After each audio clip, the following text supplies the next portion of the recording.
yonent bi sallallahu alayhi wa alihi wa sallam est-ce que xam nga ni yërmandem ci xeet wi foo ko natt rek weesu na ko.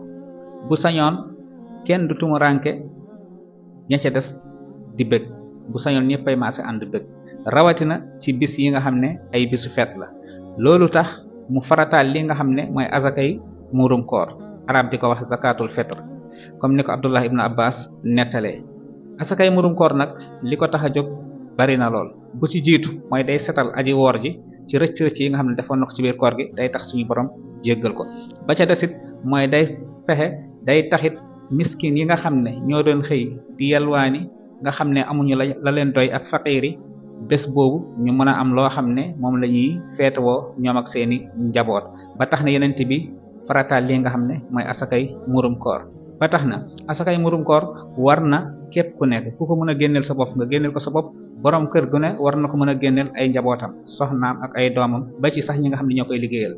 war na ci gor, war ci jaam, te rawatina jamono ji nga xam ne jaam amatul. ku ko mën a génneel ñi nga xam ne ñoo lay liggéeyal nga génneel leen ko, tiyaaba rek la lay yokku. boo ko doon xayma fii Sénégal mën nga ne kilo ceeb, prix kilo ceeb lay tollool.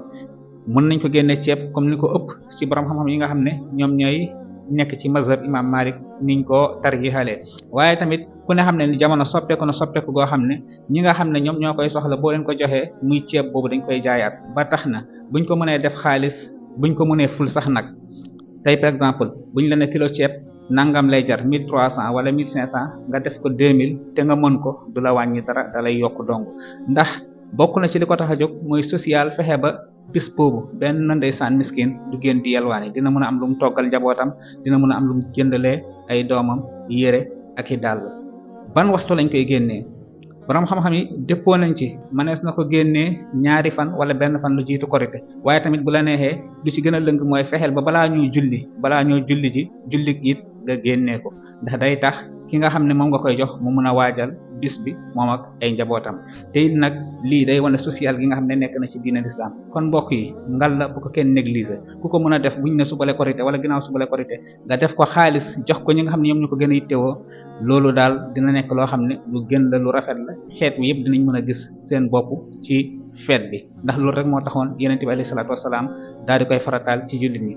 histoire asakay murum koor nag mun nga ne moom ak histoire farataal woor weeru koor ñoo ànd, ndax ñu ngi ko farataal ci ñaareel at mi ci gàddaay gi ci weeru Sha'ban. kon nag ñu bàyyi ci xel te fexe ñun ñëpp ñu génneel ko suñuy njaboot.